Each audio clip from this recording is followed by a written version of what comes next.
rock jumps. Okay, so let's just stop it there. This guy's not in a good place right now.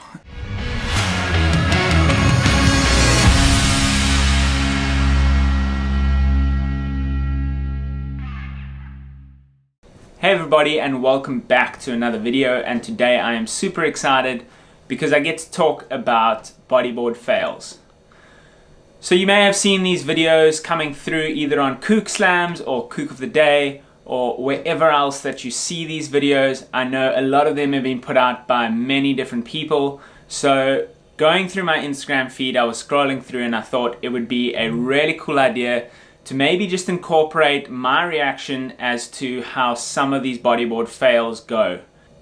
So a lot of these are going to be pretty heavy moments in the water or on the rocks or wherever else it's going to be, and I haven't seen too many of these. Rosie has picked these out for me, and we're just going to run through basically what we're seeing and exactly how you could probably get away from this situation. Now I know a lot of them are going to be very hectic and quite gnarly, but I just want to kind of give you a little bit of input and maybe help you if you ever find yourself in this situation, or certain things that you can do in these situations in order to try and avoid them or to get out of them. So let's dive straight into it.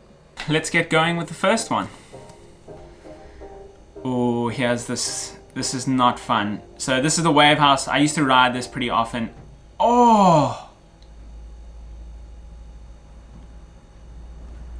For sure she must have broken her nose or definitely hurt her face, but that is so hectic. If we watch that again, you can just see she's putting way too much pressure on the nose of the board, and as soon as it hits the water, oh, that is so heavy. As soon as it hits the water, that nose just dips straight under, and she just, oh, that was hectic. We used to ride a flow rider back when I live in Durban, and there is a lot of water moving on those things, so the chances of you nose diving or really like sliding down the wave like that it's so possible and happens so often. Now this looks like fun. I've always wanted to try foiling, even if it was just a stand-up, but this just looks like a good time to me. Oh! Oh, oh my goodness. How heavy was that? That guy must be traveling at some speed. I'm just gonna watch it again because, man, I didn't expect that. I thought it was just the cruising, and all of a sudden, oh, that looks gnarly. That doesn't look like that much fun at all. I wouldn't want to do that. Rock jumps. Okay, so let's just stop it there.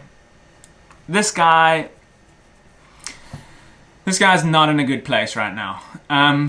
This is a hectic spot to be in.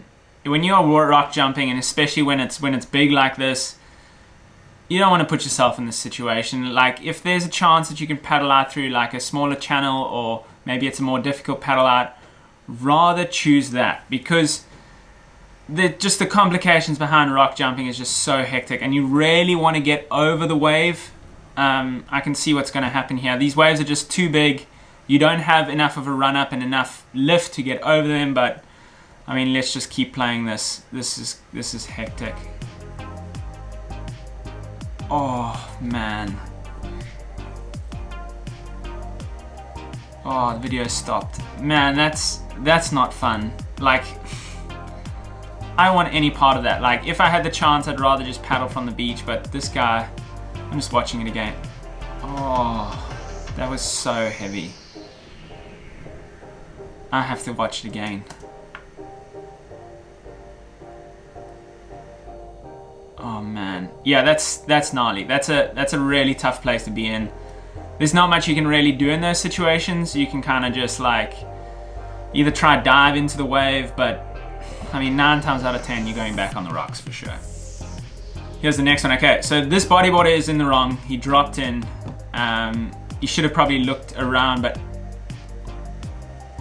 heavy. Okay, so he just got a board to the back of the head. things we can learn from this example is that you should probably be looking behind you, and you definitely shouldn't be dropping in. When those situations happen, I mean, you know, there's a bunch of reasons why they would happen.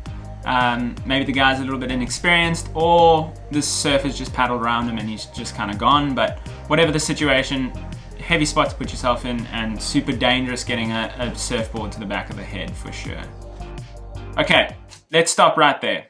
Before we get into this clip, I've been taught something when I was really young, and that's to never turn your back on the ocean, because what I'm guessing is going to happen, and you're just going to get smashed by a wave. But yeah, let's keep watching this one. Oh,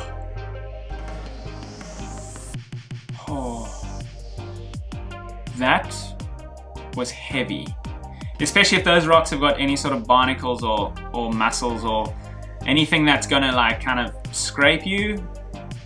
I mean, that's got to be sore. That is not something that I'm wanting to do at all. Again, don't put yourself in that situation. It's just like you're turning your back on the ocean, and she will make you pay for that. This just gives me anxiety, I promise you. This is like the worst place to be in, and this happens all the time in shore breaks. When I travel in Brazil especially, is these currents are really, and the bank is really steep, and the currents start to like turn and churn, and you just get stuck. Exactly what is happening here. You just get kind of stuck in that washing machine.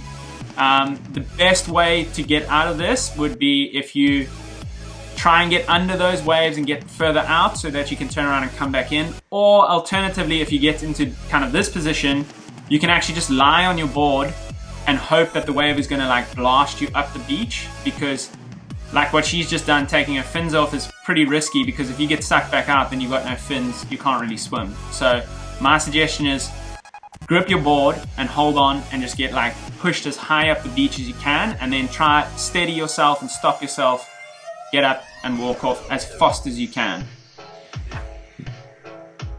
The wedge, California wedge. This is like notorious for drop-ins and burns, and this is a heavy spot to be. I've never surfed here before. I would love to go there, but I know the drop-ins are gnarly, and oh my goodness. Yeah, it gets flipping hectic here.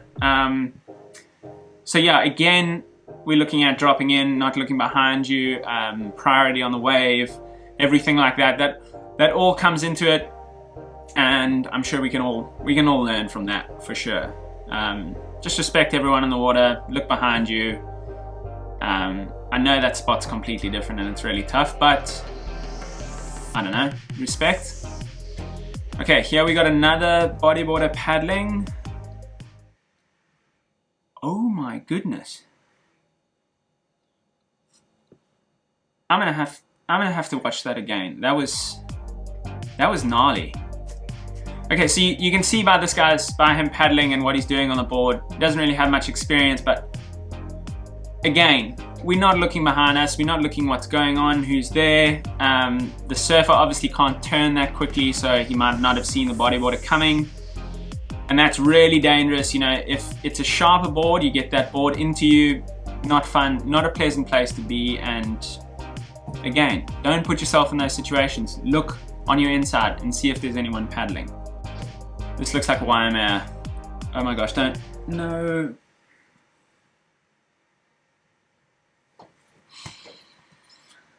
Let's go through that. Prime example, dive under it. It's gonna break over you. It's clearly bigger than him. And all he needs to do is just bail the board and dive through, or use the board and try and dive through, or not be in that place, because those situations, they just slam you against the sand, and if there's rocks or anything else underneath you, you know, consequences are high. So learn from those mistakes, and just learn from these people doing stupid stuff that could easily have been avoided. Okay, I've seen this before. I'm gonna stop this here. Chopu is a place that I've never been to. I've always wanted to go there. It's probably the craziest left ever. And this is something that, you know, I've seen this video before, and it's heavy.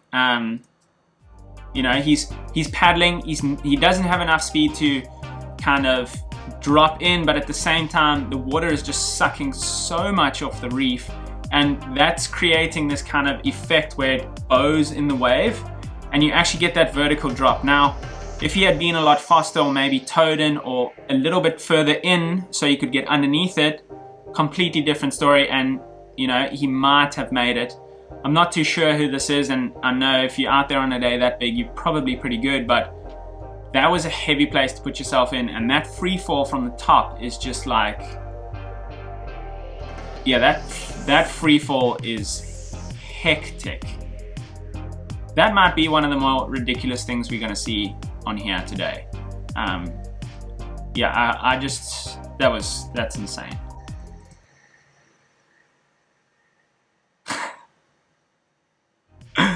Okay, so if you're a bodyboarder and you haven't done skimming on a board and actually done one of those, then I don't know where you've been or what you've been doing, but skimming on a bodyboard on that thin layer of a water over the sand is as much fun as it is a risk, and this happens all the time. But it's so much fun to watch it happen to other people, and when it's not you, because it's embarrassing as all hell. And on top of it, you often get like scrapes from the sand or whatever it is when you do this kind of stuff, and it's never really that much fun. Skimming again. Oh my goodness. That literally just took him off at the knees. So this is something I love to skim into the water and do little jumps. It's not really that good for your bodyboard, but at the same time, it's so much fun. And this just looks like a good time. But, oh, that flip and a half was absolutely insane.